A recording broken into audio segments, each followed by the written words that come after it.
जी news portal के सभी दर्शकों को मेरा बहुत बहुत नमस्कार। और आज है तारीख 28 और 12 है सोमवार, यानी दिन भर की तमाम अपडेट और तमाम वो खबरें जो भरतपुर संभाग से जुड़ी हुई हैं और सीधा आपसे ताल्लुकात रखती हैं। आज बहुत सारी खबरें हैं, कहने और सुनने को बहुत सारी बातें हैं साहब, लेकिन आज मैं तमाम जो खबरें हैं उनको करूंगा दरकिनार। यानी मैं आज खबरों पर फोकस नहीं करूंगा, बल्कि उन चीज़ों पर फोकस करूंगा जो सीधी आपसे और हमसे जुड़ी हुई है। दोस्तों, आज सुबह जब हमने लाइव शुरू किया था हमारे पत्रकारों ने, तो एक बड़ा इशू सामने निकल करके आया और वो मामला था बौली के बागड़ौली का। मामला ये था कि पिछले बहुत सारे टाइम से, बहुत सालों से, लगभग 10 साल हो गए उस मैटर को चलते चलते, कि वहाँ जो लोग रहते हैं, वहाँ के जो बाशिंदे हैं, उनको कब्रिस्तान तक अपने शवों को ले जाने के लिए बड़ी जद्दोजहद करनी पड़ती थी साहब, और बड़ा संघर्ष करना पड़ता था। संघर्ष इसलिए करना पड़ता था कि उनका जो मुख्य रास्ता था उस पर कुछ दबंगों ने अतिक्रमण कर रखा था, यानी शवों को ले जाने के लिए भी रास्ता नहीं था। लगातार प्रशासन से गुहार करते रहे, जनप्रतिनिधियों तक अपनी बात पहुंचाते रहे, हम भी अपने चैनल से लगातार ये गुहार लगाते रहे, लेकिन किसी ने उनकी कोई सुनवाई नहीं की। 1 महीने पहले भी हमने आपको एक खबर दिखाई थी कि वहाँ किसी बुजुर्ग का जब इंतकाल हुआ और जब वो शव को लेकर के कब्रिस्तान जा रहे थे तो उन दबंगों ने उनके साथ में हाथापाई की। विधायक से वो मिले, कलेक्टर से वो मिले, एसडीएम से मिले, तहसीलदार से मिले। कौन सा ऐसा दर था साहब जहाँ उन्होंने अपनी अपील नहीं की हो? रिजल्ट क्या निकला? कुछ नहीं, सिवाय आश्वासन के। कल वहाँ फिर एक मौत हुई। वहाँ से मेरे पास में वहाँ के जो सरपंच हैं उन्होंने फ़ोन किया कि अजय जी फिर एक डेथ हुई है, कल फिर हम उस रास्ते से गुजरेंगे, फिर वो लोग हमें रोकेंगे और फिर वही लफड़ा होगा जो अब से पहले होता आया है। मैंने लगातार 3 दिन से विधायक दानिश अबरार जी से मैं फ़ोन पर कांटेक्ट करने का प्रयास कर रहा हूं, लेकिन उनसे मेरा संपर्क नहीं हो पाया।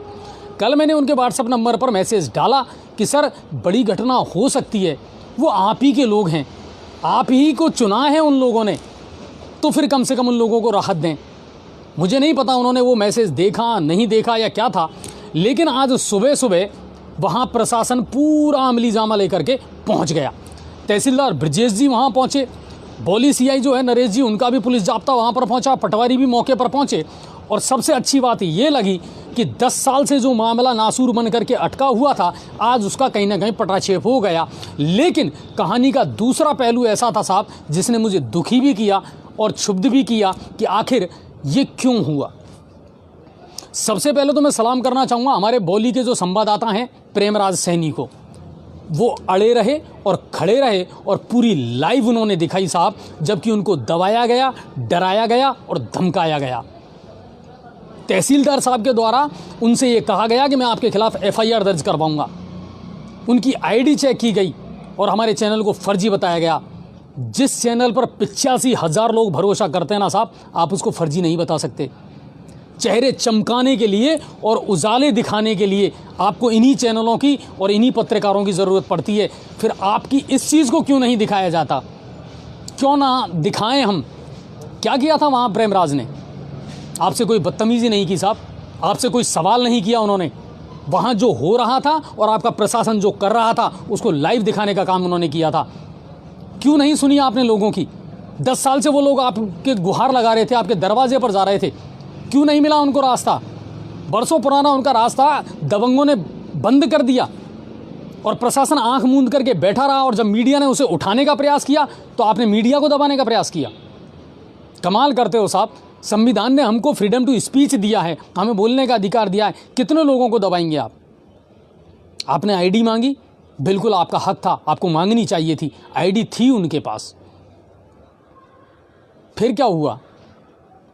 लेकिन कुल मिलाकर के मैं इतना ज़रूर कहूँगा कि बौली संवाददाता प्रेमराज ने जो किया वो बहुत शानदार काम किया। और आज शाम को 4 बजे उन लोगों ने हमें फ़ोन किया और ये कहा कि साहब जो समस्या 10 साल से सॉल्व नहीं हुई, जी न्यूज़ पोर्टल की मदद से वो समस्या सॉल्व हो गई और हम पूरी टीम का स्वागत करना चाहते हैं। हमने कहा नहीं, स्वागत हमारा मत कीजिए, स्वागत फिर भी प्रशासन का ही कीजिए आप, क्योंकि अगर तहसीलदार, पटवारी और ये लोग मौके पर नहीं होते तो शायद ये अतिक्रमण परमानेंटली वहाँ से नहीं हटता और आप लोगों को रास्ता नहीं मिलता। मगर एक सवाल ज़रूर बनता है साहब कि क्यों दबाया जाता है? अगर आप अच्छा करते हैं तब आपको पत्रकारों की ज़रूरत पड़ती है, तब आपको मीडिया में हाईलाइट होने का, तब सुर्खियों में बने रहने का बड़ा शौक़ होता है साहब। लेकिन जब आप काम नहीं करते और तब आपको मीडिया दिखाता है तो फिर आपको दर्द क्यों होता है? नहीं होना चाहिए। सिक्के के दोनों पहलू आपको देखने पड़ेंगे। और जी न्यूज़ पोर्टल का हमेशा से एक मोटिव रहा है, अच्छा करोगे तो भी दिखेगा और नहीं करोगे ना साहब तो भी दिखेगा। मेरा कोई भी पत्रकार रिकॉर्डेड वीडियो नहीं चलाता। हमने अपने हर पत्रकार से ये कह रखा है कि जो भी चलाओ लाइव चलाओ, क्योंकि लाइव को सुप्रीम कोर्ट भी मान्यता देता है। उसमें किसी प्रकार का कोई डॉक्टरेट नहीं होता, उसमें किसी प्रकार का कोई एडिटिंग नहीं होती। आज का जो घटनाक्रम था बड़ा ही चौंकाने वाला था साहब। मैं बात करूंगा हमारे बौली के संवाददाता प्रेमराज सैनी से और उनसे पूछेंगे आखिर वो घटनाक्रम था क्या और क्या कुछ व्यवहार उनके साथ में वहाँ पर किया गया। लेकिन उनको और उनके जज्बे को भी मैं सलाम करूंगा कि वो अड़े रहे, उन्होंने अपनी लाइव एक सेकंड के लिए भी बंद नहीं की। प्रेमराज जी नमस्कार। नमस्कार सर। अजय भारद्वाज निवेदन कर रहा हूँ जी न्यूज़ पोर्टल गंगापुर सिटी से। बहुत बहुत स्वागत है सर। नमस्कार। आपका भी बहुत बहुत स्वागत है और आप लाइव हैं इस समय। अच्छा मुझे एक बात बताइए प्रेमराज जी, आखिर ये मामला था क्या और आप सुबह कैसे वहाँ पहुँचे और क्या देखा आपने वहाँ पे? सर कल जब इस वृद्ध की मौत हुई थी तो कल शाम को मेरे पास फोन आया था कि प्रेमराज जी ये घटना हो चुकी है और हम आज से 15 दिन पहले भी सभी जो अधिकारी हैं उनको अवगत करा चुके हैं और एमएलए साहब के यहाँ भी हम जो विधायक महोदय है उनके पास भी हम इस बात को पहुंचा चुके हैं। लेकिन हमारा रास्ता अवरुद्ध होने के कारण हम जो कब्रिस्तान है वहां तक नहीं पहुंच पा रहे हैं। मतलब शवों को वो लोग दफना नहीं पा रहे थे? नहीं, जाने का रास्ता ही नहीं था सर। मेरे सामने हुआ, जो भी रास्ता खुला है मेरे सामने खुला है। ठीक है।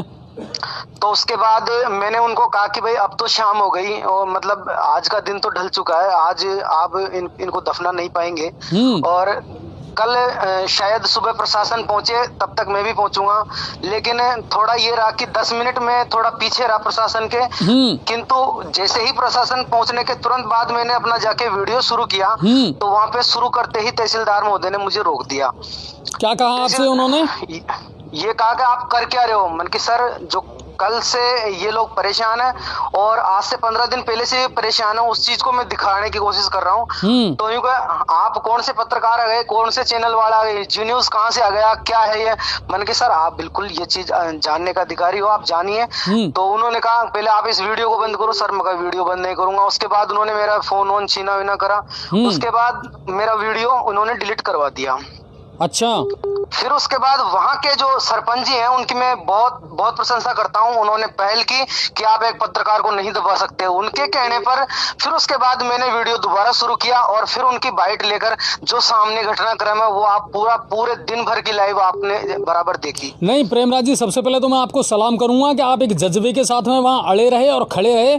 और सबसे बड़ी शर्मिंदगी मुझे उन पत्रकारों पर आती है, तहसीलदार साहब ने जब कहा ना कि आप फर्जी पत्रकार हैं, असल में प्रेमराज जी फर्जी पत्रकार वो हैं जो आम आदमी के मुद्दे नहीं उठाते और जो बरसाती मेंढकों की तरह खड़े होते हैं ना, वो फर्जी पत्रकार हैं। कुछ पत्रकारों ने भी मुझे वीडियो चलाने से मना किया था कि इतना लंबा वीडियो नहीं चलता है, ये कौन सा चैनल है, क्या है। मैंने कहा भाई मुझे मेरा काम करने दो, आप अपना काम करो। मेरे चैनल में जो दिखता है वो दिखता है, तुम्हारे मर्जी है वो तुम लिखते हो। तुम्हें कोई शर्म नहीं आती, तुम बिल्कुल झूठी खबरें लिखते हो, 4 दिन पुरानी 6 दिन पुरानी लिखते हो। मेरे पास ऐसा कोई सिस्टम नहीं है।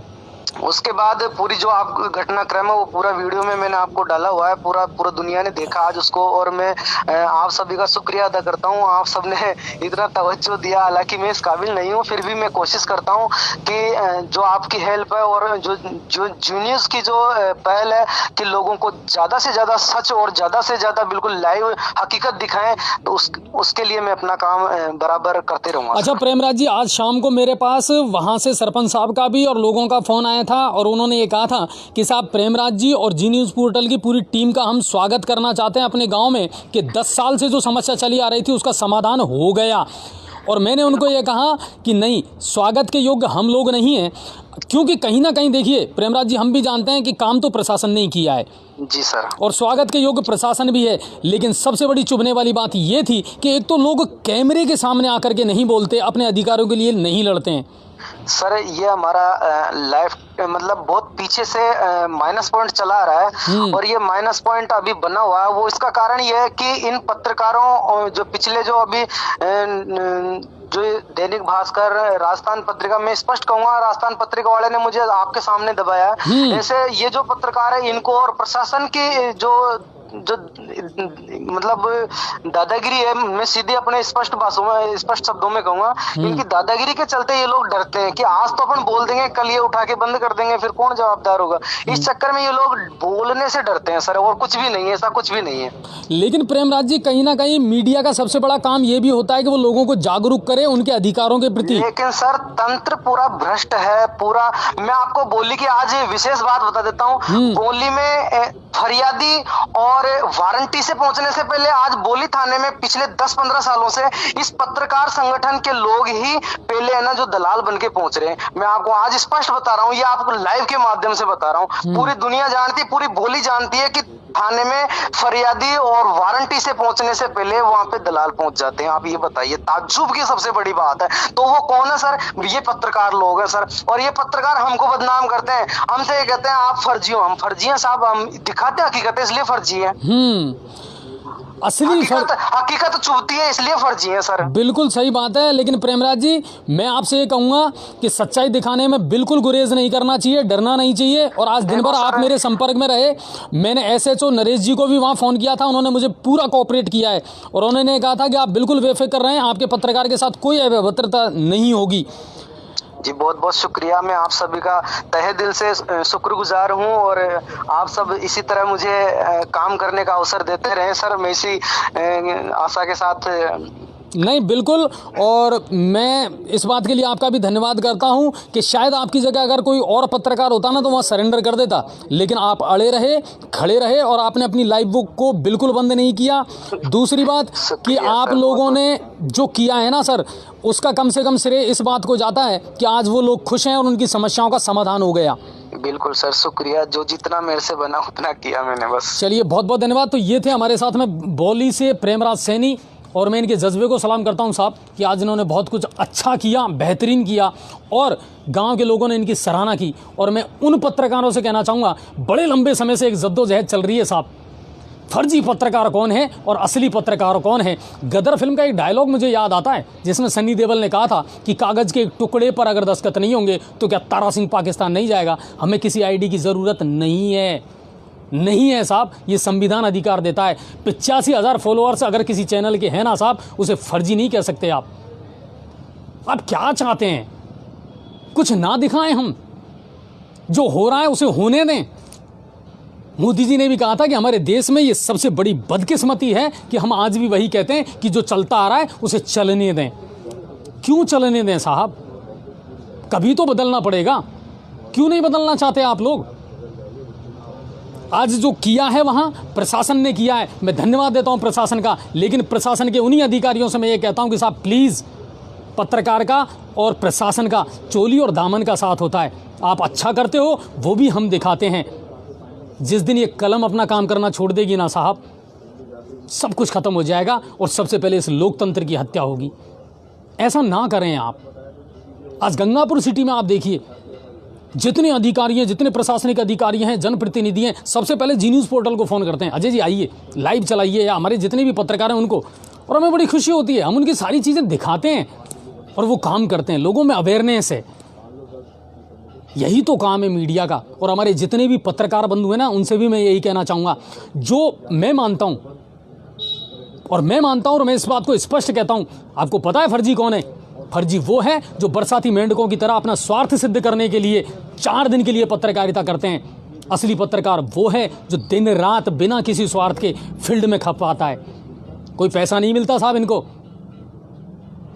4 दिन चुनावों की कवरेज कर ली, 4 दिन किसी मर्डर की कवरेज कर ली, 4 दिन किसी बड़ी खबर की कवरेज कर ली, और उसके बाद में पैसा उगाना शुरू कर दिया। वो है फर्जी पत्रकार, जो लगातार फील्ड में सक्रिय है, जो लगातार आम आदमी से जुड़ा हुआ है, जो आम आदमी की खबरें दिखाता है। वो असली पत्रकारिता है। शब्दों में नहीं बांध सकते आप पत्रकारिता को। हमारा कोई स्वार्थ नहीं है। बागड़ोली कहाँ है हमें नहीं पता, मैंने भी आज तक जाकर के नहीं देखा साहब। लेकिन आज उन लोगों की समस्या का समाधान हुआ, मुझे दिल से खुशी है।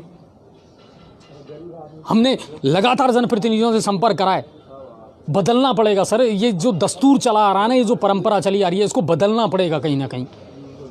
पत्रकारों को अपनी जिम्मेदारियां समझनी पड़ेंगी, चाहे आप प्रिंट मीडिया के हों, चाहे आप इलेक्ट्रॉनिक मीडिया के हों। और दूसरी बात, वेब पोर्टल को लेकर के आज तक केंद्र सरकार कोई नियम नहीं बना पाई, तो हमसे कौन पूछेगा इस बात को कि कौन फर्जी और कौन असली है।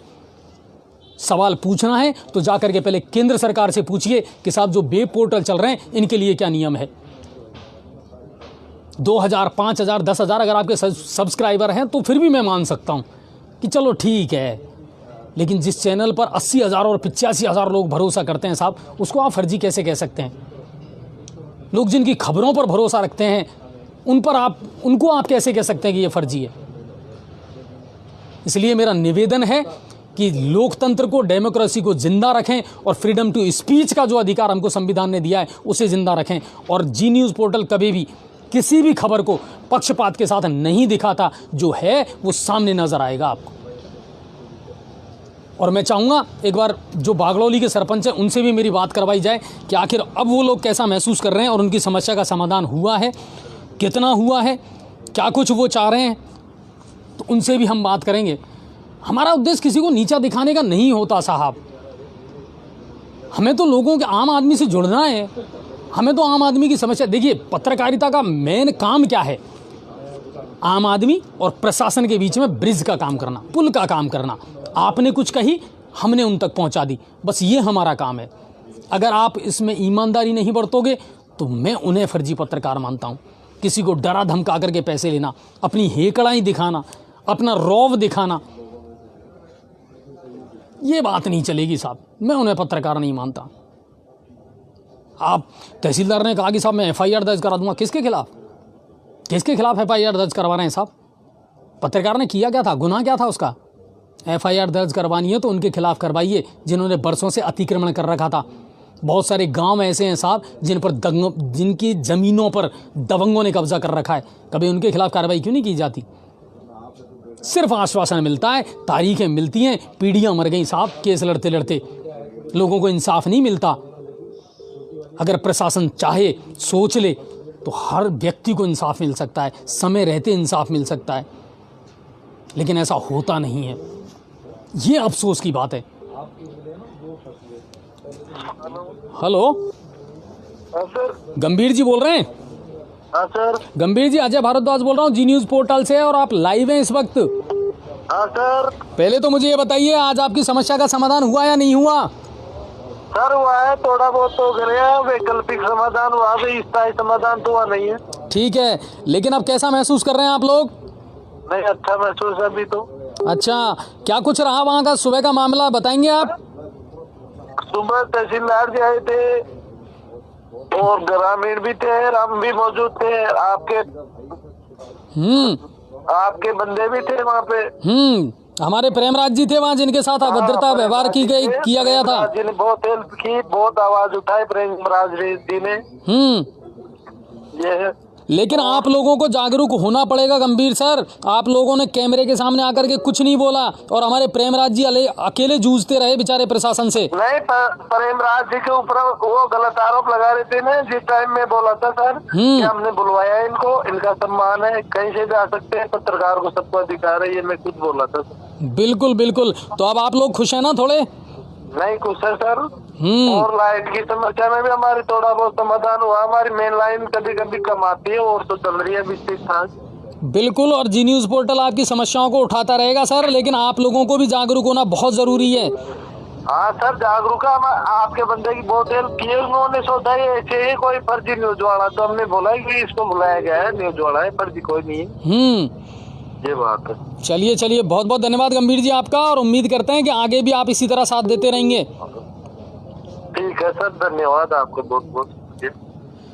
ये गंभीर जी थे, सरपंच बागड़ौली के। बनावटीपन कुछ नहीं है साहब, जो बात करवाते हैं ना हम लाइव करवाते हैं और बिल्कुल क्लियर करवाते हैं, जो दिखाते हैं वो भी लाइव दिखाते हैं आपको। लेकिन क्या करें साहब, बदकिस्मती है, लोगों के सोचने का, कहते हैं ना, दृष्टि और दृष्टिकोण दोनों में बड़ा फर्क होता है। आप देखते क्या हैं और सोचते क्या हैं। चलिए, तो आज इन चीज़ों ने मुझे बड़ा प्रभावित किया साहब, और दिन भर हम इसी में उलझे रहे। प्रशासन का रवैया, तहसीलदार साहब का रवैया, क्या कुछ उन्होंने कहा, बहुत सारी चीज़ें निकल करके सामने आई। लेकिन चलिए बागड़ौली के लोगों को कुछ ना कुछ राहत ज़रूर मिली। एक बात और मैं बता दूं, थाना अधिकारी गंगापुर सिटी अनिल मुंड जी का ट्रांसफ़र यहाँ से हो चुका है। उनकी जगह किसको लगाया है अभी इसकी कोई लिस्ट जारी नहीं हुई है, लेकिन उन्होंने अपनी स्वेच्छा से यहाँ से अपना ट्रांसफ़र जयपुर करवा लिया है। तो यहाँ के जो थाना अधिकारी हैं वो अब यहाँ से चले गए हैं। अब मैं बात करूँगा कुछ ऐसे मुद्दों पर जो बड़े लंबे समय से साहब दिमाग की खिड़की खोलने को लिए तैयार थे और दिमाग में कहीं ना कहीं टेंशन दे रहे थे। आज आपने देखा होगा कि जो प्राइवेट स्कूल हैं, निजी शिक्षण संस्थान जो हैं, उन्होंने जमकर के हंगामा किया, प्रदर्शन किया और सवाई माधोपुर जिला कलेक्टर के सामने जाकर के भी प्रदर्शन किया। और वजह ये थी साहब कि इन लोगों ने अपने स्कूल फरवरी से बंद कर रखे हैं। सरकार सिर्फ इनको आश्वासन दे रही है, बाकी बेरोज़गारी का जो आलम इन्होंने सहा है और जो दर्द अब ये झेल रहे हैं वो भी कहीं ना कहीं काबिले गौर है, लेकिन सरकार इन पर भी कोई ध्यान नहीं दे रही है। लगभग 1 महीने पहले मैंने आपको एक खबर बताई थी कि ये अपील की गई थी कि साहब अगर आप हमारा आरटीई का पैसा भी जारी कर दें तो शायद हमको राहत मिले, और हमने एक खबर दिखाई आपको कि हाँ, आरटीई का पैसा लगभग 800 करोड़ रुपए है वो जारी कर दिया। मगर आपको ज़ोरदार बात और बताऊं साहब कि वो 800 करोड़ रुपए में से 8 रुपये भी अभी तक कहीं नहीं पहुँचे हैं। यानी सारी बातें जो हैं वो सिर्फ हवा में चल रही है, धरातल पर कुछ भी अप्लाई नहीं हो रहा है। वैकेंसीज आ रही हैं, बेरोजगारों की भर्ती करने की प्रक्रिया शुरू कर रही है सरकार, लगातार आश्वासन दे रही है, मगर कोचिंग संस्थानें बंद हैं। ट्रेनों में ज़बरदस्त भीड़ है, चुनाव आप करवा रहे हैं, वहाँ कोई कोरोना आपको नज़र नहीं आता, लेकिन समस्या ये है कि अगर स्कूल शुरू होते हैं तो आपको कोरोना नज़र आता है और अगर कोचिंग शुरू होती हैं तो आपको कोविड-19 नज़र आता है। कमाल करते हो साहब, ये कौन सी दोहरी मानसिकता है आपकी? आपको पता है पिछले फरवरी के बाद से बच्चे स्कूल नहीं गए हैं। जैसे तैसे करके 2 महीने 3 महीने 4 महीने निकल गए साहब रामायण और महाभारत देख करके, लेकिन अब उनके घरों में महाभारत होने लग गई है, क्योंकि वो बच्चे बिल्कुल ऑनलाइन क्लासेस को हम क्लासेस नहीं मानते साहब। एक घर में 4 बच्चे हैं, मोबाइल चाहिए 4, फिर उनमें डाटा डलवाओ, क्या करोगे आप बताओ? ये विकल्प नहीं है। मैं ये नहीं कहता कि बिल्कुल, मैं ये मानता हूं कि वैश्विक महामारी से दुनिया जूझ रही है और कहीं ना कहीं एहतियात और सुरक्षा बहुत ज़रूरी थी, मगर कहाँ, किस सेक्टर में? करो तो सबके लिए करो ना साहब। आपने ट्रेनें चला दी, भेड़ बकरी की तरह वहाँ से सवारियाँ जा रही हैं, तब आपको कोरोना नज़र नहीं आता। चुनावों में खूब प्रदर्शन हो रहे हैं साहब, सब कुछ रैलियाँ निकल रही हैं, सब कुछ हो रहा है, तब आपको कोरोना नज़र नहीं आ रहा। लेकिन अगर बच्चे आप स्कूल जा रहे हैं तो आपको कोरोना नज़र आ रहा है। किसी का दोष नहीं है। दरअसल शिक्षा मंत्री के पास में एक और चार्ज है पीसीसी चीफ का। अब करें तो करें क्या साहब? कांग्रेस की बागडोर संभालें या स्कूलों की बागडोर संभालें? वो तो खुद 2 नावों में सवार है और जानते हैं कि जो 2 नावों में सवार रहता है ना, वो अक्सर डूब जाया करता है। इसी मुद्दे पर आज बात करने के लिए मेरे साथ में कुछ ऐसे प्रबुद्धजन और कुछ ऐसे प्रतिष्ठित लोग हैं साहब, जो आपको इस पूरी हकीकत से रूबरू करवाएंगे। आखिर कहानी है क्या और पेच फंसा है तो कहाँ फंसा है, उनकी मांगें हैं क्या, और आखिर में निजी स्कूलों को जो कलम चलाने वाले लोग थे आखिर सड़कों पर क्यों उतरना पड़ा। तो चलिए मैं आज आपकी मुलाकात करवाता हूँ उन लोगों से, और मेरे गुरु वो रहे हैं। सबसे पहले तो जो भगवती इंस्टीट्यूशन है, संस्थान है, उसके मालिक हैं और जिला अध्यक्ष हैं स्कूल परिवार जो है उनके श्रीमान अनुज जी, तो उनसे मैं आपकी मुलाकात करवाता हूं। अनु सर आइए और मुझे ज्वाइन कीजिए। अनु सर बहुत बहुत स्वागत है आपका जी न्यूज़ पोर्टल पर। और दूसरे जो प्रवक्ता हैं, निजी स्कूलों की मांगों को उठाते रहे हैं, मीडिया में जो सुर्खियों में रहे हैं, वो हैं गोविंद पारासर जी। गोविंद सर मुझे ज्वाइन कीजिए आप जी न्यूज़ पोर्टल पर। और तीसरे वो शख्स हैं साहब जो कहीं ना कहीं बच्चों का भविष्य बनाते हैं और फिर ये लगता है कि कहीं ना कहीं वो लोगों को या उन बच्चों को एक अच्छा मुस्तकबिल देंगे या एक अच्छा भविष्य देंगे, लेकिन अब वो भी ताला लगा करके बैठे हुए हैं काफ़ी लंबे टाइम से और वैकेंसीज आ रही हैं। एसएस बैंसला साहब, अब तीनों का स्वागत है सर जी न्यूज़ पोर्टल पर। और सबसे पहले मुझे ये बताइए अनु सर, मुद्दा है क्या, क्या चाहते हैं आप लोग और क्यों आज प्रदर्शन करने की आवश्यकता पड़ी? मुद्दा ये है साहब, 18 मार्च से स्कूलें बंद हैं किसी प्रकार की राज्य सरकार की तरफ से ना तो बच्चों के लिए कोई सुविधाएं मिली हैं, ना शिक्षक के लिए सुविधा मिली है, ना स्कूल संचालक के लिए कोई सुविधा दी गई है। हमने देखा है कि राज्य सरकार काफ़ी कुछ घोषणाएं कर चुकी है, लेकिन उनका ध्यान शिक्षा पर बिल्कुल भी नहीं है। आज बच्चों की स्थिति यह है कि बच्चा इतना ज़िद्दी हो गया है, इतना डिप्रेशन में आ गया है और इतना परेशान हो गया है कि वो स्कूल जाना चाहता है और गार्जियन भी उसको भेजना चाहता है। गार्जियन इतना परेशान है, वो हमसे कॉल कर करके कहते हैं कि साहब आप स्कूल चालू क्यों नहीं करते हो। फला गवर्नमेंट स्कूल में बच्चे जाना शुरू हो गए, उनको ये सुविधाएं मिल रही है, उनको वर्कबुक मिल रही है, उनको स्माइल क्लासेस चालू कर दी है, आप लोग चालू क्यों नहीं करते हैं। तो मैं तो यही कहना चाहूँगा जी न्यूज़ पोर्टल के माध्यम से कि हमें, हमारी सरकार को ये सोचना चाहिए कि विद्यालय पूरे 9 महीने से बंद हैं, तो विद्यालय संचालन हो, प्रारंभ हो, यही हमारी मांग थी। और एक मांग ये थी 3 दिन पहले हमारे जो शिक्षा मंत्री जी हैं, उन्होंने एक बेतुका बयान दिया था कि जब शिक्षा नहीं तो आरटी का पैसा नहीं मिलेगा। भाई क्यों नहीं मिलेगा? क्या गवर्नमेंट स्कूलों को भोजन नहीं मिल रहा, उनको वर्कबुक नहीं मिल रही, या शिक्षकों को वेतन नहीं मिल रहा, या शिक्षा मंत्री जी खुद वेतन नहीं उठा रहे, या और भी जो मंत्री जी हैं वो वेतन नहीं उठा रहे, तो फिर प्राइवेट स्कूलों ने ही क्या बिगाड़ा है? क्या प्राइवेट स्कूल के जो बच्चे हैं वो पाकिस्तान से आए जो उनको ये सुविधाएं नहीं मिलेगी? हम ये चाहते हैं कि भाई हमारे बच्चे भी भारत के रहने वाले हैं, और जो शिक्षा मंत्री जी को या शिक्षा विभाग को जो कार्य करना चाहिए, राज्य सरकार को कार्य करना चाहिए, वो हम लोग कर रहे हैं, बिना कुछ लिए कर रहे हैं। और उल्टा हम लोग राज्य सरकार को एफडी के माध्यम से, बालिका फाउंडेशन के माध्यम से, काफ़ी माध्यमों से उनको भुगतान करते हैं। वो कोई निरीक्षण करवाते तो उसका पैसा लेते हैं, उसके बावजूद भी हमारे बच्चों को शिक्षा से वंचित रखा जा रहा है। इसीलिए आज हमको सड़कों पर उतरना पड़ा और मांग की है। यदि हमारी मांगें पूरी नहीं होती, विद्यालय नहीं खुलते हैं 1 जनवरी से, तो हम सड़कों पर आ जाएंगे और हमें जो भी हमारे बच्चों के लिए, हमारे विद्यार्थियों के लिए करना पड़े हम करेंगे।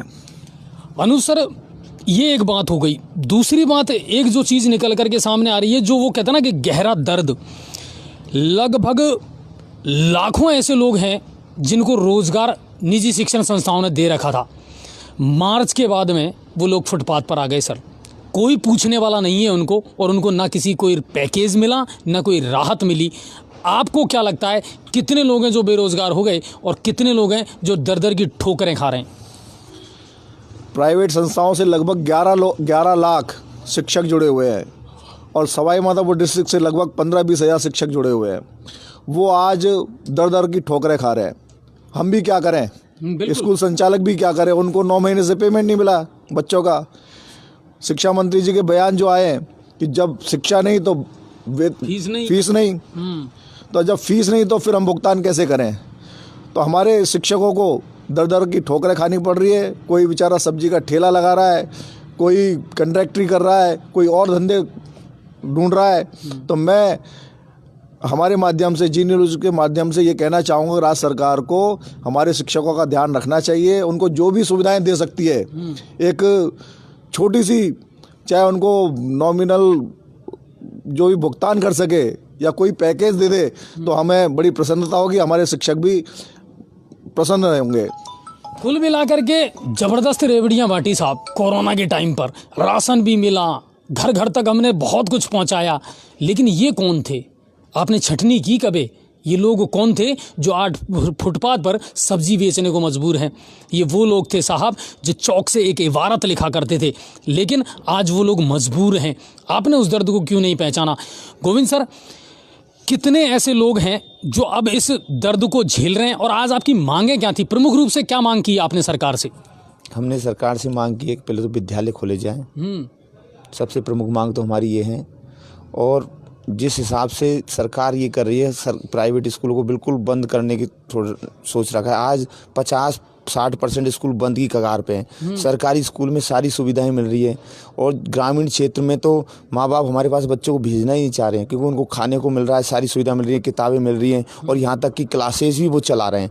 और क्लासेस चलाने के बाद भी उनको मंदिरों में भी बुला रहे हैं, कई मंदिरों में क्लास ले रहे हैं। तो मैंने भी बोला था कि सर हम भी क्लास लगा लें, कि सर आप भी लगाओ, लेकिन स्कूल में मत लगाओ। जबकि वो स्कूलों में लगा रहे हैं और मंदिरों में क्लास मैंने चलती हुई देखी है और मेरे को देख के बच्चों को उन्होंने छोड़ा है, बच्चे वहाँ से गए हैं। तो इस तरीके की वो हो रहा है और सारी सुविधाएं मिल रही है, उनको किताबें दी जा रही है इस तरीके से। और अभी तो एक पैकेज और आ रहा है, उस पैकेज में अंदर इनको मसाले वगैरह और दिए जाएंगे। तो प्राइवेट स्कूलों को ख़त्म करने की कगार पे सरकार पूरा प्रयास कर रही है। हमारे पोर्टल बंद कर दिया है सरकार ने। पोर्टल बंद करने से हम हमारे बच्चों के नामांकन नहीं चढ़ा पा रहे हैं और जबकि गवर्नमेंट स्कूल के नामांकन चढ़ रहे हैं। तो सरकार का ये रवैया है, ये बहुत अजय जी बहुत गलत तरीके का रवैया है। और मैं कह रहा हूँ कि मेरे साथ वाले जो स्कूल संचालक कईयों ने तो आत्महत्या कर ली है। इससे ज़्यादा क्या होगा? अभी ये सोच लोगे, अभी दौसा के पास में एक ने आत्महत्या की। क्यों?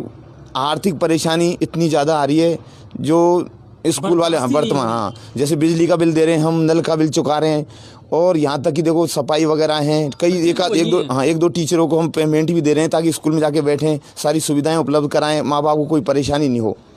कुल मिलाकर के ये है साहब कि धूल चेहरे पे थी और हम आईना साफ करते रहे। तो वो देखना पड़ेगा आपको कि आप गलत कहाँ कर रहे हैं, गड़बड़ कहाँ कर रहे हैं। अगर मारना है तो वैसे ही एक ऑर्डर निकाल दो साहब, हम तो वैसे ही मरे पड़े हैं।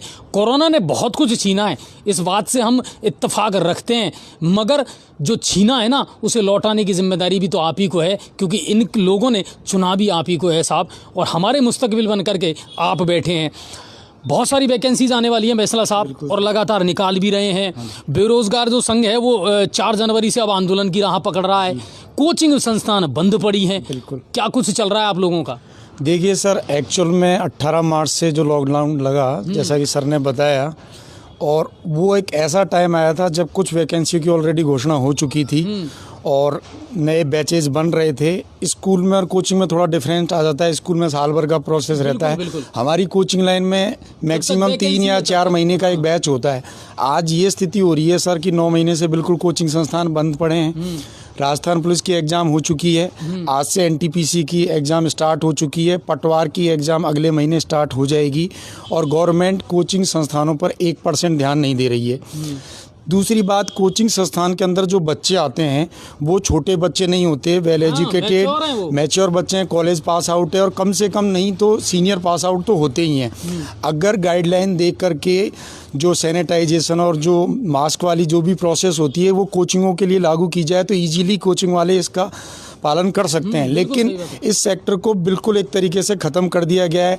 कई जगह पर ऑनलाइन प्रोसेस भी स्टार्ट की गई है, लेकिन हमारा जो क्षेत्र है गंगापुर के आसपास का, यहाँ का बच्चा ज़्यादातर ग्रामीण क्षेत्र से आता है जहाँ ऑनलाइन सुविधाएं इतनी नहीं है अवेलेबल।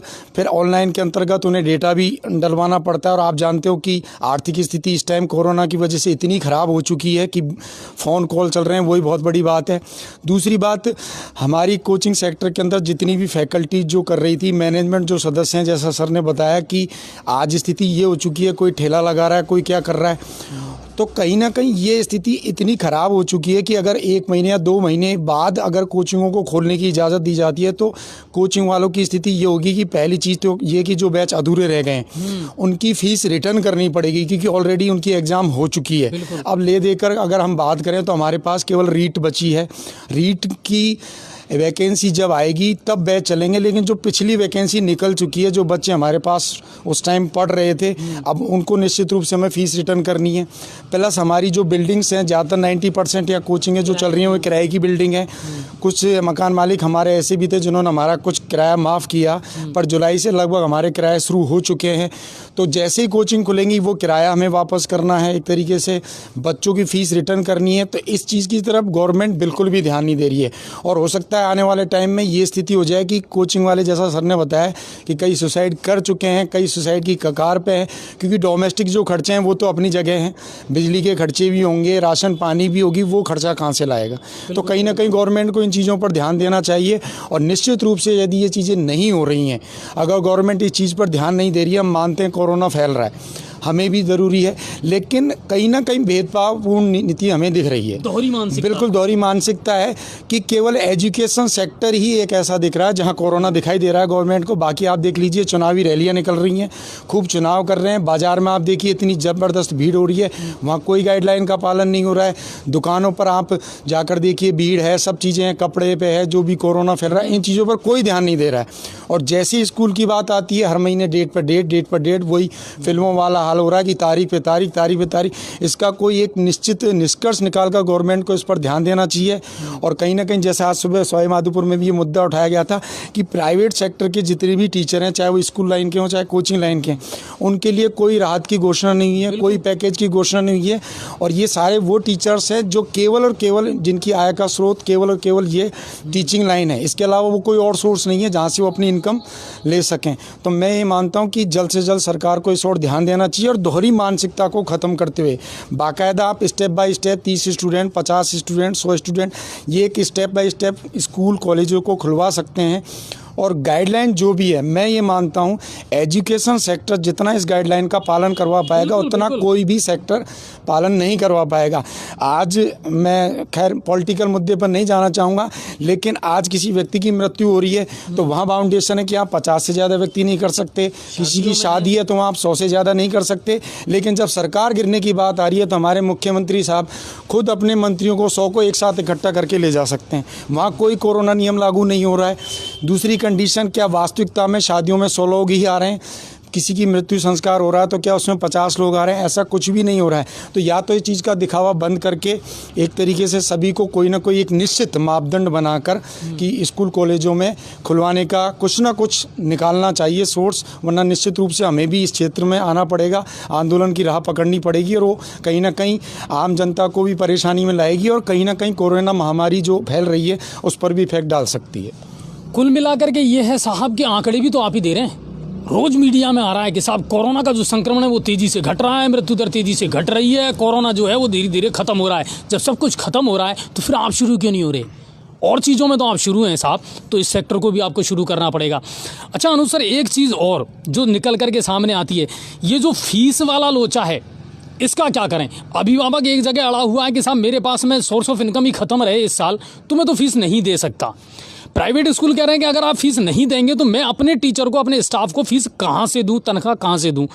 इसका क्या निस्तारण हो सकता है? हाई कोर्ट ने तो आपने देखा होगा डिसीजन वही की वही यथावत रख दिया। 60 और 70 वाला जो इशू है वही रहेगा RSV और उसमें। इसमें 2 तरह के स्कूल हैं जी। कुछ ऐसे स्कूल हैं उन्होंने जिनकी फ़ीस बहुत अधिक है जी, बड़े स्कूल हैं, उन्होंने तो अपनी फ़ीस ले ली। मार्च में ही उनका क्या होता है, सेंट्रल स्कूलों का, जो बड़े स्कूलों का टेस्ट बेसिस पे एडमिशन होते हैं तो वो पहली किस्त दूसरी किस्त तो पहले ही ले लेते हैं, 6 महीने की फ़ीस। तो अब मरना छोटे स्कूलों का है। ठीक है। छोटे स्कूल तो आज भी ये कह रहे हैं जिस दिन से स्कूल चालू हो जाए उस दिन से ही हम फीस ले लेंगे।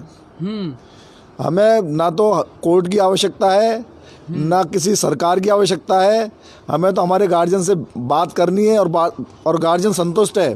आज अगर हम सवाई माधोपुर डिस्ट्रिक्ट की बात करें, चाहे किसी भी डिस्ट्रिक्ट की बात कर लें, जहाँ छोटे स्तर के स्कूल हैं वो तो इसी बात से संतुष्ट है, भाई आप स्कूल खोल दो, 1 जनवरी से स्कूल खोल दो, हम 1 जनवरी से फीस लेना शुरू कर देंगे। हमें हम पुराने फीस की तो बात ही नहीं कर रहे, हम तो उस फीस की बात कर रहे हैं जो पिछले साल हमारी रह गई थी।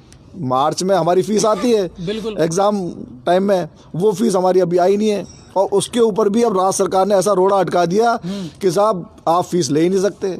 अब उसकी आड़ में जो इस साल की फीस की आड़ में वो पिछले साल की फीस भी नहीं दे रहे हैं, उससे आर्थिक संकट बहुत गहराया हुआ है। अच्छा, इसका समाधान क्या है सर? लेकिन कि आपने अभी जब हाई कोर्ट ने ये डिसीजन दे दिया, लेकिन बहुत सारे गार्जियन ऐसे हैं जो मैंने भी पहले अपील की थी कि जो देने में सक्षम है वो तो दें यार, जिनको तनख्वाह मिल रही है, जो गवर्नमेंट सर्वेंट हैं, आप तो दे सकते हैं ना, तो फिर क्यों नहीं दे रहे? सब हेकड़ाई लगा करके अगर बैठ जाएंगे तो फिर समाधान कैसे होगा? उसके लिए हमारे प्रदेश अध्यक्ष श्री अनिल शर्मा जी ने भी घोषणा कर दी थी कि भाई जो सक्षम है वो तो फीस भुगतान करे, जो गरीब है वो हमें एक प्रार्थना पत्र दे दे कि भाई मेरी स्थिति ऐसी है तो हम फीस नहीं लेंगे, और जो भी फीस हम कंसेशन कर सकते हैं अधिक से अधिक कंसेशन करेंगे। लेकिन हम तो मांग कर रहे हैं सरकार से, भाई उन लोगों को तो देने दें जो सरकार से पेमेंट ले रहे हैं। अच्छे व्यापारी हैं, अच्छे व्यवसायी हैं, वो तो कम से कम फीस, गवर्नमेंट सर्वेंट है, वो तो कम से कम फीस दे। हम उनसे फीस लेने की बात ही नहीं कर रहे। जो गरीब तबके के लोग हैं, हम तो उन लोगों से फीस लेने की बात कर रहे हैं जो देने में सक्षम है।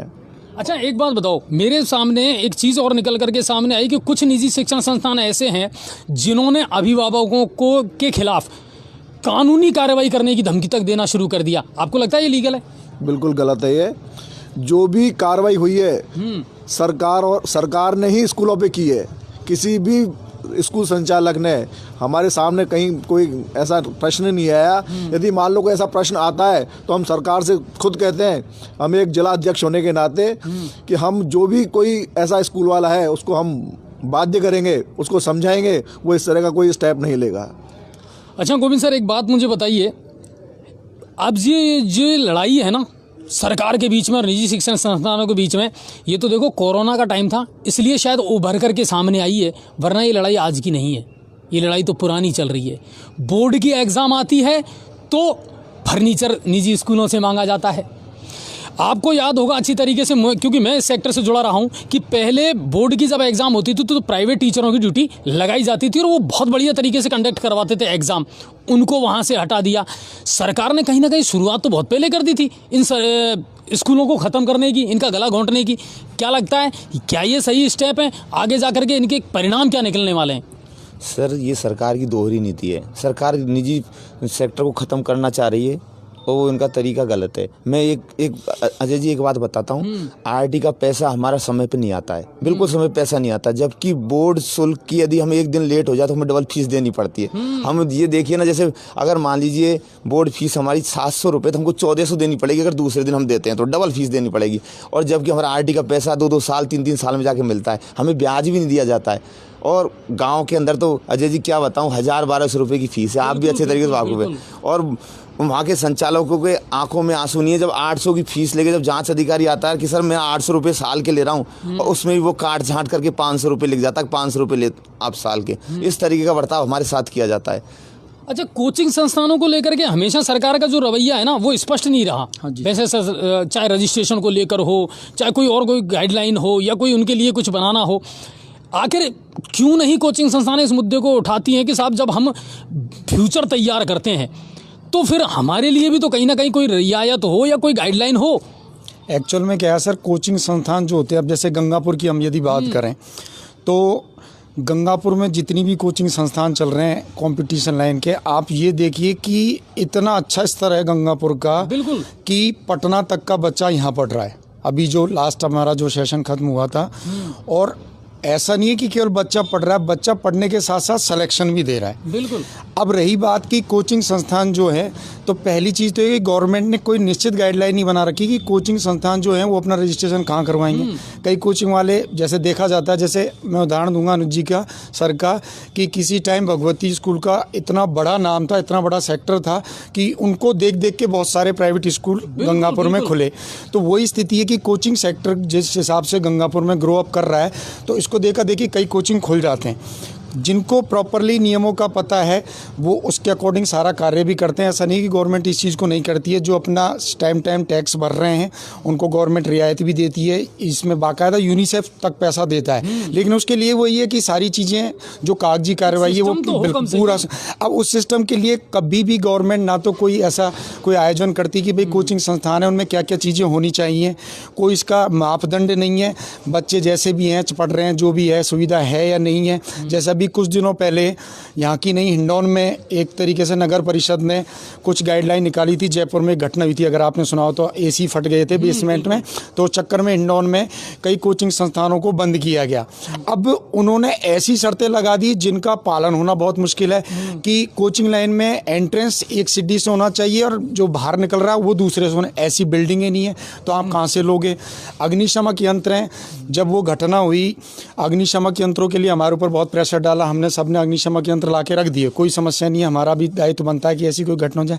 लेकिन गवर्नमेंट भी कहीं ना कहीं कागजों में इन चीज़ों को दिखा देती है।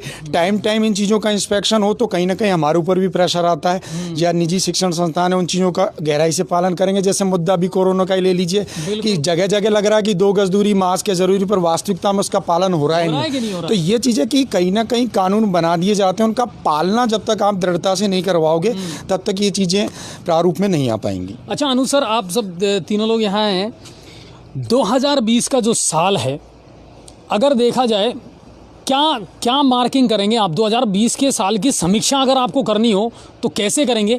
कितना तो दिया, कितना छीना है साहब इस 2020 के साल ने?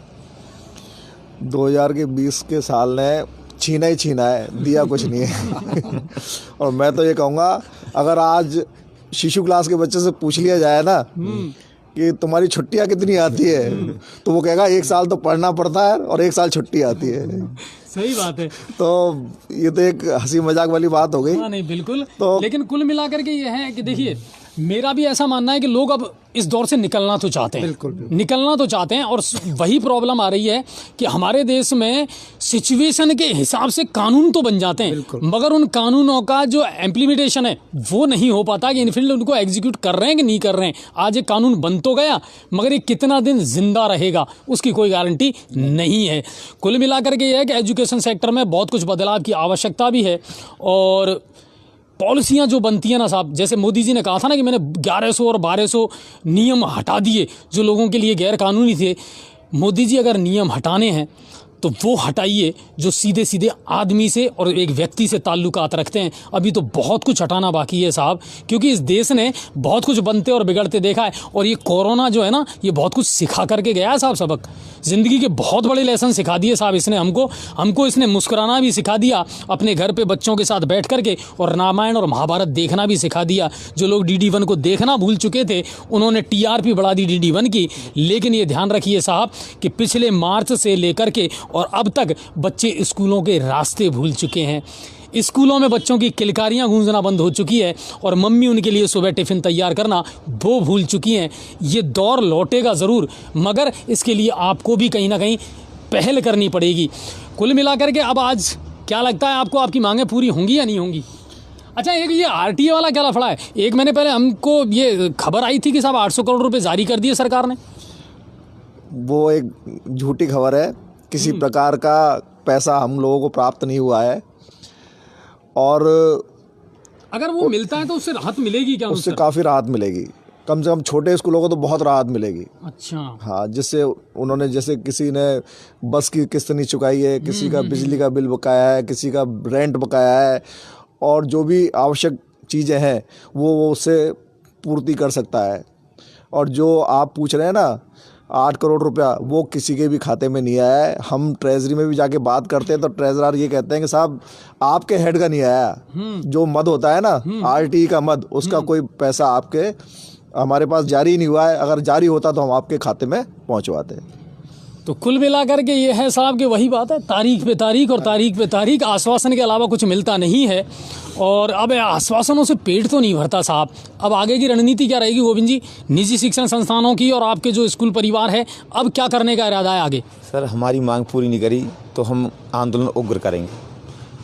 उग्र आंदोलन, जैसे सरकार तो कह रही है 4 जनवरी से खोल दो स्कूल। नहीं, सरकार खोलने के अलावा हमको RT का पैसा चाहिए। अब मान लीजिए गवर्नमेंट शिक्षकों को पैसा मिल रहा है, देखिए शिक्षा मंत्री को वेतन मिल रहा है, सारी सुविधाएं मिल रही हैं उनको, फिर हमको क्यों नहीं? उनका तो भत्ता भी बढ़ गया साहब, उन्होंने तो सब कुछ बढ़ा लिया। नहीं, हमको क्यों नहीं मिल रहा सर? हम भी ये चाह रहे, और नहीं मिलेगा तो हम अर्धनगर प्रदर्शन करेंगे, ज्यादा होगा तो हम सरों को मंडवाएंगे, सरों को मंडवा के हम अपना काम, हमको आंदोलन करना है और इस सरकार को दिखा देना है कि निजी स्कूल संचालक के अंदर आंदोलन की क्षमता है। हम राष्ट्र का निर्माण करते हैं, उनको ये मालूम होना चाहिए। हम बच्चे को सब चीज़ सिखाते हैं, हमारे यहाँ बच्चे डॉक्टर बनते हैं, इंजीनियर बनते हैं, कई डॉक्टर को हम राजनीति हम ही सिखाते हैं, तो उनको इस चीज़ का आभास होना चाहिए।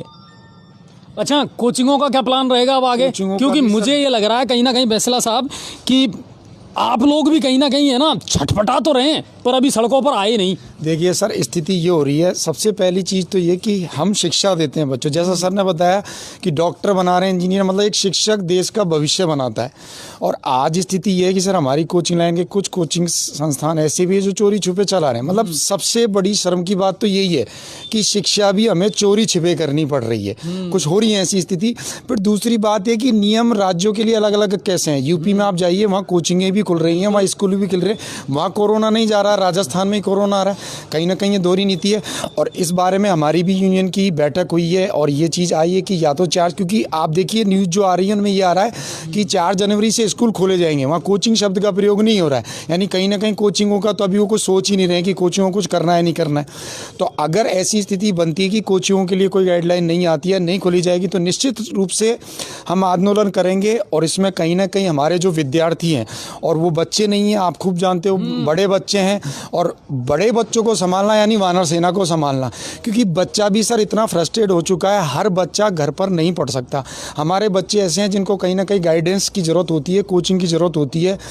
आप सोचिए, किसी बच्चे का मान लीजिए इस साल रीट का पेपर नहीं हो पा रहा है क्योंकि वो कोचिंग नहीं कर पाया, और वो ओवर एज हो गया, तो उसका तो पूरा भविष्य ही खराब है। तो कहीं ना कहीं ये चीज़ें हमारे ऊपर लागू हो रही हैं। तो हम इस दिशा में निश्चित रूप से, जैसा सर ने बताया, हमें भी उग्र आंदोलन करना पड़ेगा। कोचिंग के साथ साथ विद्यार्थी भी आएंगे। और आप याद कर लीजिए 2 अप्रैल की घटना को, वो कोचिंग लाइन के विद्यार्थियों द्वारा ही किया गया प्रदर्शन था। तो ऐसा नहीं हो कि वापस से गंगापुर में उसी तरीके का उग्र प्रदर्शन हो। तो सरकार चेते और निश्चित रूप से जल्द निर्णय लेके कोचिंगों को भी खुलवाए, यही हम कहेंगे आपके चैनल के माध्यम से। अच्छा सर, अब मुझे ये बताइए, आपके द्वारा, क्योंकि आप जिला अध्यक्ष हैं, और आपकी बात मैं ये मानता हूँ कि पत्थर की लकीर है, जो आपने कहा वो सब कह रहे हैं।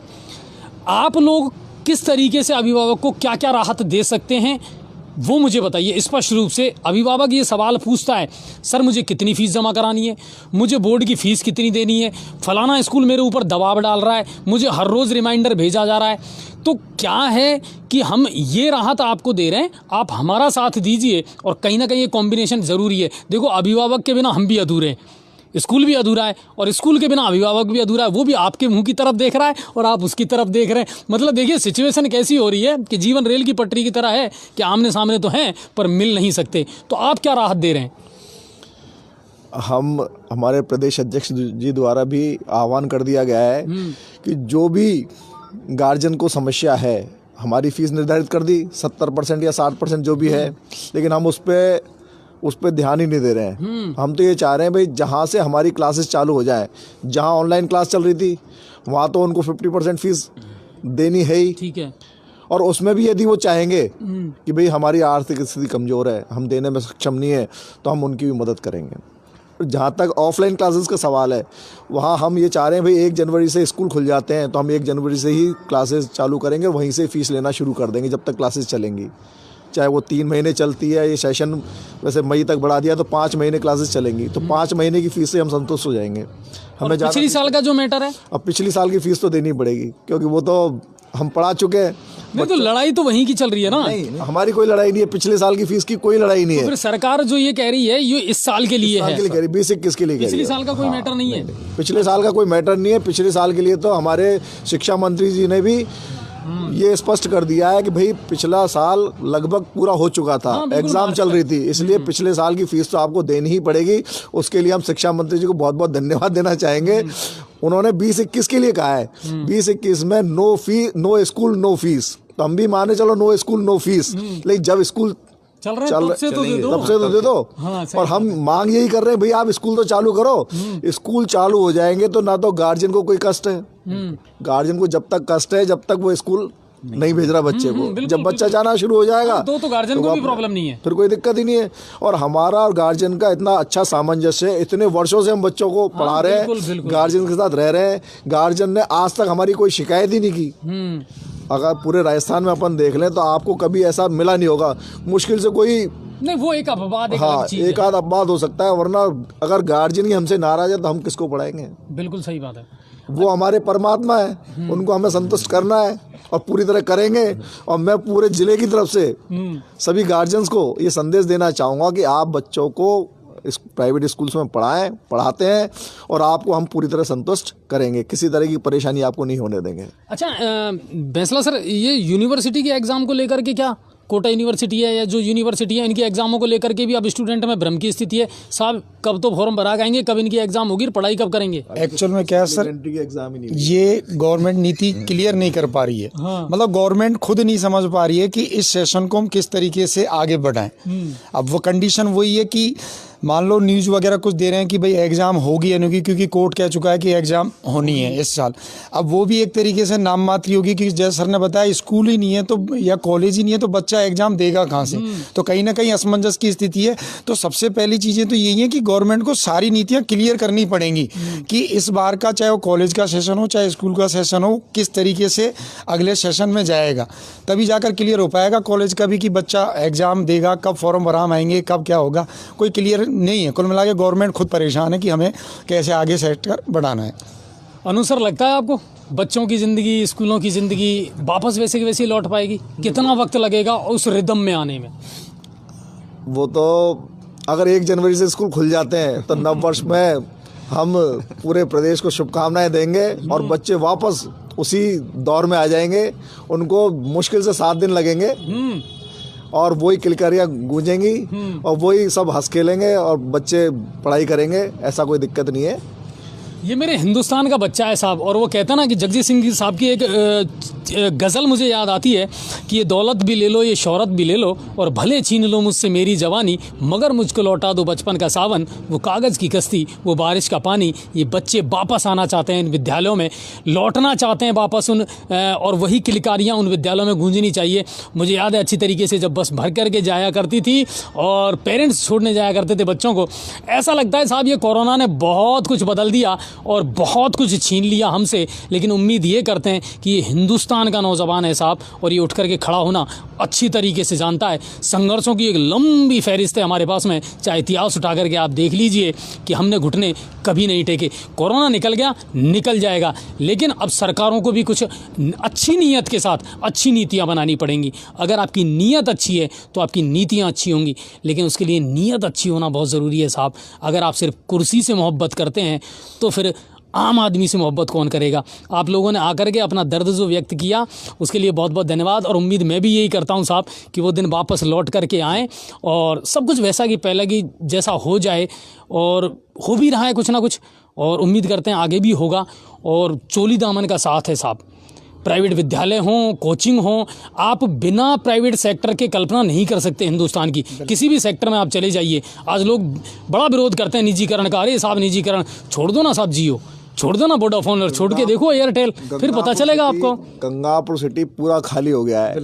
जो स्कूल से और कोचिंग से चलता था, आज आप गंगापुर के जो मकान मालिक हैं, मकान मालिक हैं, उनके बेचारे इतने परेशान हैं। हमारी जो लाट हाउस वाली गली थी, वो शाम को हम लोग मोटरसाइकिल से नहीं निकल सकते थे। वहाँ इतनी भीड़ रहती थी, इतनी चहल पहल रहती थी, सब्जी की दुकानें वगैरह इतनी रहती थी, तो बड़ी चहल पहल रहती थी। आज ये है कि गंगापुर सिटी पूरा खाली है। हर बिजनेस ठप हो चुका है। बिल्कुल हर बिजनेस, क्योंकि स्टूडेंटों की मैंने जब आंकड़े जुटाए थे पिछली बार, तो मुझे पता लगा कि लगभग 55,000 से ज़्यादा बाहर के स्टूडेंट हैं जो गंगापुर सिटी में रह करके एजुकेशन हासिल कर रहे हैं, अलग अलग सेक्टर में, चाहे वो कोचिंग में हो या स्कूलों में हो। तो आप देखिए कि एजुकेशन का हब बन चुका था गंगापुर कहीं ना कहीं। और दूसरी बात कि अपनी रफ्तार पे था, पूरे शबाब पे था, और कमबख्त ये कोरोना पता नहीं कहाँ से आ गया साहब कि उस रफ्तार पे भी रोक लगा दी, और जो थोड़ी बहुत सांसें बची थी ना चंद, वो भी छीन के ले गया। लेकिन फिर से लौटेंगे वो दिन, ऐसा कुछ नहीं है। और ये तो ज़िंदगी का है साहब सबब, और चलता रहता है। लेकिन उम्मीद करते हैं कि वापस हमें ये ना दोहराना पड़े कि किसी ने भी तो ना देखा निगाह भर के मुझे, और गया फिर आज का दिन भी उदास करके मुझे। अब उदासियों के बादल छटें, 1 जनवरी से स्कूल खुलें, बच्चे मुस्कुराएं, और कहीं ना कहीं इन चेहरों पर भी मुस्कुराहट आए, और वो जो टीचर है ना बेरोजगार हुए हैं साहब, वो वापस आएँ, उनके हाथ में फिर से चौक आए। हमें तो टीचर मिलना मुश्किल हो जाएगा क्योंकि कई टीचर्स ने तो अपने काम धंधे बिजनेस अलग शुरू कर ली। तो हम ये सोच रहे हैं कि भाई 1 जनवरी से जब स्कूल खुलेंगे तो पहले तो उन टीचर्स को ढूंढना पड़ेगा, वो कहाँ हैं। जैसे प्रवासी मजदूर छोड़ के आ गए ना, उसी प्रकार गंगापुर सिटी से भी कुछ शिक्षक पलायन कर चुके हैं। जो बाहर से हम बुलाते थे उनको, टीचर्स को, अच्छे अच्छे टीचर्स को, वो भी पलायन कर चुके हैं। तो हमें तो बहुत कुछ अभी शुरुआत करनी है, नए सिरे से करनी है। नहीं बिल्कुल। और मैं भी है ना एक छोटी सी बात आपके साथ शेयर करना चाहूँगा अनु सर, कि एक बार मैं अभी उदय मोड़ से आ रहा था, लगभग 1.5-2 महीने पहले की बात है, और एक बढ़िया टीचर थे जिन्होंने मेरे साथ काम किया था और वो अभी भी कर रहे थे, इंग्लिश के बहुत अच्छे टीचर थे। और अचानक क्या बात, जाम की स्थिति थी, तो मैंने वहाँ गाड़ी रोकी और मैं जिस ठेले वाले से लड़ने के लिए जब तैयार हुआ तो मैंने जब उसका चेहरा देखा तो वो टीचर था जो बहुत लंबे समय से मेरे साथ पढ़ा रहा था। उसने मुझे देखा, मैंने उसे देखा, और शायद उसने कहीं ना कहीं अपनी आंखों में एक आत्मग्लानि महसूस की, और उसके बाद उसने शायद दूसरे दिन वो मुझे नज़र कहीं नहीं आया उसके बाद में। लेकिन मैंने जब उसको देखा तो मेरे अंदर एक दर्द, एक टीस सी ज़रूर उभरी कि जो व्यक्ति इतने सारे बच्चों को मिलकर के पढ़ाता था और जिसका अपना एक रुबाब था, आज ज़िंदगी ने उसे उस मोड़ पर ला करके खड़ा कर दिया कि वो उदय मोड़ पर सब्जी का एक ठेला लगा रहा है। तो ज़िंदगी का दर्द है साहब, और ये सबको झेलना पड़ेगा, लेकिन उम्मीद करते हैं ज़िंदगी फिर मुस्कुराएगी, लौटेगी। और ये जो गूंगी और बहरी सरकार बैठी है ना साहब, इसके कानों में कहीं नगाड़े बजें और ये वापस स्कूलों को खोले, कोचिंगों को खोले और सब कुछ वैसा हो। क्योंकि बड़े अफसोस की बात है साहब कि ये कोरोना सिर्फ एजुकेशन में नज़र आता है, न ट्रेनों में नज़र आता, ना शादियों में नज़र आता, ना चुनावों में नज़र आता। हमारे गोविंद जी पार्षद बन गए साहब चुनाव लड़ करके वार्ड नंबर 49 से। इन्होंने भी अपना वो चेंज कर लिया। करना पड़ा साहब, क्या करें, जब स्कूल सेक्टर बंद हो गया एजुकेशन, तो उन्होंने कहा कि अब राजनीति में। अच्छा एक चीज़ और मैं बताऊं सर, वो कहते हैं कि ज़िंदगी में अगर कभी कुछ ना कर पाओ तो राजनीति में चले जाओ, यहाँ किसी क्वालिफिकेशन की आवश्यकता नहीं है। तो कुल मिलाकर के आप लोगों ने यहाँ आए और अपना टाइम दिया, उसके लिए बहुत बहुत धन्यवाद, बहुत बहुत शुक्रिया, और उम्मीद करते हैं कि जिंदगी फिर मुस्कुराएगी। जी न्यूज़ पोर्टल को भी बहुत बहुत धन्यवाद। अच्छा आप और हम देखते हैं कि नहीं देखते? हमें पूरा पूर्ण विश्वास है कि जी न्यूज़ हमारे इस बात को आगे तक पहुंचाएगा और हमें सफलता मिलेगी, निश्चित रूप से सफलता पहुंचाएगा। मैंने 2-3 दिन पहले भी शिक्षा मंत्री से बात करने का प्रयास किया था और मैं फिर जरूर बात करूंगा। और मैं आपको ये विश्वासन देता हूं सर, कहीं ना कहीं मुझे जो इनपुट मिल रहा है कि वाकई में जनवरी में स्कूल आपके खुल जाएंगे। बहुत धन्यवाद अजय जी, स्कूल जनवरी में खुल जाएंगे, क्योंकि अब तारीखों पे तारीख वाला जो सिलसिला है ना वो खत्म हो गया। हमें तो आप ही शिक्षा मंत्री नजर आ रहे हो इस समय, इतनी खुशी हो रही है। 1 तारीख से स्कूल खुलेंगे, तो चौथा स्तंभ माना जाता है सरकार का, तो कहीं ना कहीं ये एक माध्यम बनता है हमारी आवाज पहुंचाने का। निश्चित रूप से दिवाली आती है जब मिठाइयाँ पहले बनाने लग जाते हैं, ऐसे हम तो अंदर मिठाइयाँ बन रही हैं, अगर 1 तारीख से स्कूल खोलते हैं तो। बिल्कुल इन खुशियों को दफन ना होने दें, और बिल्कुल जनवरी में आपके विद्यालय जरूर खुलेंगे और बच्चे फिर से स्कूलों में आएंगे। और रही बात गार्जियंस की, तो मैं उनको भी कहीं ना कहीं अपने चैनल के माध्यम से समझाने का प्रयास करूंगा कि 2 कदम पहल आप करिए साहब। जब 2 कदम ये पहल कर रहे हैं तो कहीं ना कहीं ये कॉम्बिनेशन बना रहे और ज़िंदगी फिर से मुस्कुराएगी। आप लोगों का बहुत बहुत धन्यवाद और बहुत बहुत शुक्रिया सर। मिलेंगे और जब आवश्यकता होगी मैं फिर से आपको इन्वाइट ज़रूर करूँगा।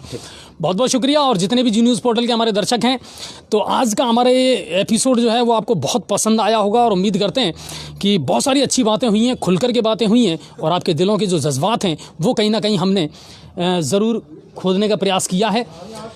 दोस्तों 2020 का ये साल बहुत कुछ अच्छी, खट्टी, कड़वी और मीठी यादें दे करके गया है। बहुत सारे लोगों के लिए अच्छा रहा, बहुत सारे लोगों के लिए बहुत सारे दर्द दे करके गया है। लेकिन कहते हैं ना कि भुला दो उस ज़िंदगी को जो गर्दिशों में पड़ी थी, क्योंकि राम को भी सीता की जुदाई सहनी पड़ी थी। तो हमें ये भुलाना पड़ेगा और फिर आगे बढ़ना पड़ेगा। एक बात और मैं आपसे आज जाते जाते कहूँगा कि शायद हो सकता है कि कल से अनछुए पहलू के एपिसोड में मैं और ये चेहरा आपको नज़र ना आए, क्योंकि मेरा जो कॉन्टैक्ट था दोस्तों, मैंने जब जून में ये चैनल ज्वाइन किया था, तो हालांकि चैनल के जो ऑनर थे और पूरी टीम थी, उनका ये कहना था कि साहब आप लंबे समय तक जुड़ें। लेकिन मैंने केवल एक देखना चाह रहा था कि देखते हैं क्या रेस्पॉन्स आता है, क्या फीडबैक मिलता है, और अगर अच्छा फीडबैक मिला तो हम आगे अपना जो कॉन्टैक्ट है उसको आगे बढ़ाएंगे। तो मेरा दिसंबर 2020 तक का ही कॉन्टैक्ट था इस चैनल के साथ में। लेकिन ये चैनल आप लोगों की और जितना प्यार, जितना आशीर्वाद आप लोगों ने इस चैनल को दिया वो आगे भी देते रहना, क्योंकि वही बात है ना कि मुझसे पहले कितने शायर आए और आकर चले गए। तो मैं पल दो पल का शायर हूँ और पल दो पल मेरी कहानी है। मेरे अलावा यहाँ कोई ना कोई फिर आएगा, अनछुए पहलू आपको हर रोज़ दिखाएगा, हर रोज़ आपको खबरें दिखाएगा। लेकिन आप इस चैनल का साथ ना छोड़ें, जुड़े रहें इस चैनल के साथ। आपकी हर समस्या, हर मुद्दे को ये चैनल इसी तरह बेबाकी से उठाता रहेगा। और मेरी और आपकी जो मुलाकात है वो शायद इस साल में ये आखिरी मुलाकात है, क्योंकि अगर ये कांटेक्ट बढ़ेगा तो मैं आपके सामने ज़रूर आऊँगा, लेकिन अगर नहीं बढ़ता है तो मेरे अलावा कोई और ज़रूर आएगा। लेकिन ये चैनल और ये ज़िंदगी का सिलसिला ऐसे ही चलता रहेगा। उम्मीद करता हूँ मेरा जितना साथ आप लोगों के साथ रहा उसे आपने एंजॉय किया होगा, और अगर कहीं मुझसे कोई गलती भी हुई है तो मैं उसके लिए आपसे क्षमा प्रार्थी हूँ। बस उद्देश्य एक ही रहा कि आपकी बातें प्रशासन तक पहुँचाऊँ, आपकी हर समस्या, आपके हर मुद्दे का मैं कोई ना कोई समाधान कर सकूँ और सिर्फ आपके लिए काम कर सकूं। तो आप सभी का बहुत बहुत धन्यवाद और बहुत बहुत शुक्रिया। खबरों को लाइक और शेयर ज़रूर करें, ज़्यादा से ज़्यादा लोगों तक पहुँचें, लोगों की मदद ज़रूर करें और इंसानियत का हमेशा एक एग्जाम्पल पेश ज़रूर करें लोगों के सामने, क्योंकि लोग आपके कामों से आपको याद रखते हैं। नाम मिट जाते हैं साहब, मगर काम हमेशा ज़िंदा रहते हैं। तो बहुत बहुत धन्यवाद। जय हिंद और जय भारत।